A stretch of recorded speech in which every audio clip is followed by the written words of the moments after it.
ଗେଙ୍ଗୁଟିଆ ସଦର ରାସ ଉତ୍ସବ ଢେଙ୍କାନାଳ ସଦର ବ୍ଲକ ଅନ୍ତର୍ଗତ ଗେଙ୍ଗୁଟିଆରେ କାହିଁ କେଉଁ ଆବାହମାନ ସମୟରୁ ଶରଦ ଦାସ ଉତ୍ସବ ମହା ଆଡମ୍ବରରେ ପାଳିତ ହୋଇ ଆସୁଅଛି। ଗେଙ୍ଗୁଟିଆ ଗ୍ରାମର 9 ଗୋଟି ୱାର୍ଡରେ 15 ଗୋଟି ମୃଣ୍ମୟୀ ମୂର୍ତ୍ତି ସ୍ଥାପିତ ହୋଇ ପୂଜା ପାଉଅଛନ୍ତି। ଉପର ସାହିରେ କାର୍ତ୍ତିକେଶ୍ୱର, ମଝି ସାହିର ପାଲାମଣ୍ଡପ ସାହି ରାଧାକୃଷ୍ଣ, ତଳ ସାହିରେ କ, ଖ, ଗ 3 ଗୋଟି ରାଧାକୃଷ୍ଣଙ୍କ ମୂର୍ତ୍ତି, କାରିଗର ସାହି ତ୍ରିନାଥ ଠାକୁର, ମହାନ୍ତି ସାହିର ହରପାର୍ବତୀ, ନୂଆ ସାହିରେ କାର୍ତ୍ତିକେଶ୍ୱର, ହରିଜନ ସାହି ଶିବ ପାର୍ବତୀ ଓ ଗଣେଶ, ତ୍ରିନାଥ ସାହି ରାଧାକୃଷ୍ଣ, କୈବର୍ତ୍ତ୍ୟ ସାହି 1 ଓ 2ରେ ରାଧାକୃଷ୍ଣ ଓ କାର୍ତ୍ତିକେଶ୍ୱର, ହାଇସ୍କୁଲ ପାଖ କାର୍ତ୍ତିକେଶ୍ୱର ପଞ୍ଚୁକ 5 ଦିନ ବ୍ୟାପୀ ରାସ ପୂର୍ଣ୍ଣିମା ପର୍ଯ୍ୟନ୍ତ ପୂଜା ପାଉଛନ୍ତି।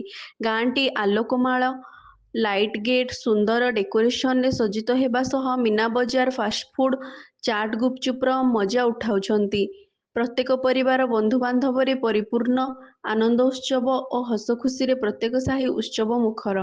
ପୂଜା ପ୍ରତିଷ୍ଠାନମାନଙ୍କର କର୍ମକର୍ତ୍ତାଙ୍କ ପ୍ରତ୍ୟକ୍ଷ ଓ ପରୋକ୍ଷ ସହଯୋଗରେ ଶାନ୍ତି ଶୃଙ୍ଖଳାର ସହ ଉତ୍ସବ ସମ୍ପାଦିତ ହେଉଛି।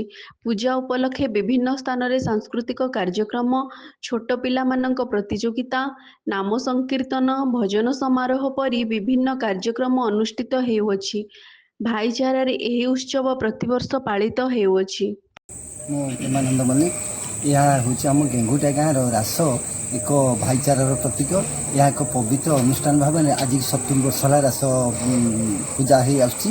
ଆମର କିଛି ଜାଗାରେ ରାଧାକୃଷ୍ଣ, କିଛି ଜାଗାରେ କାର୍ତ୍ତିକେଶ୍ୱର, କିଛି ଜାଗାରେ ଶିବ ପାର୍ବତୀଙ୍କ ପୂଜା ମହାସମାରୋହରେ ପାଳିତ ହୁଏ। ବହୁତ ଶାନ୍ତି ଶୃଙ୍ଖଳାର ସହିତ ଏଠି ପୂଜା ଅନୁଷ୍ଠିତ ହୁଏ।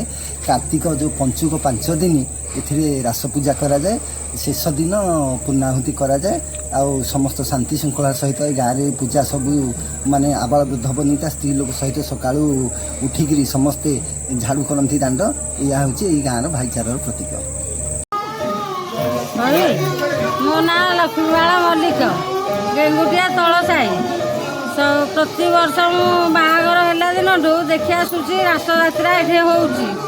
ଆଉ ଶାନ୍ତି ଶୃଙ୍ଖଳାରେ ବିଧିଟା ପାଳନ କରୁଛୁ। ଆଉ ନାମ ସଂକୀର୍ତ୍ତନ ଚାଲିଛି, ଭଜନ କୀର୍ତ୍ତନ ଚାଲିଛି। ଆଉ ବନ୍ଧୁବାନ୍ଧବ ଲାଗି ରହିଛନ୍ତି।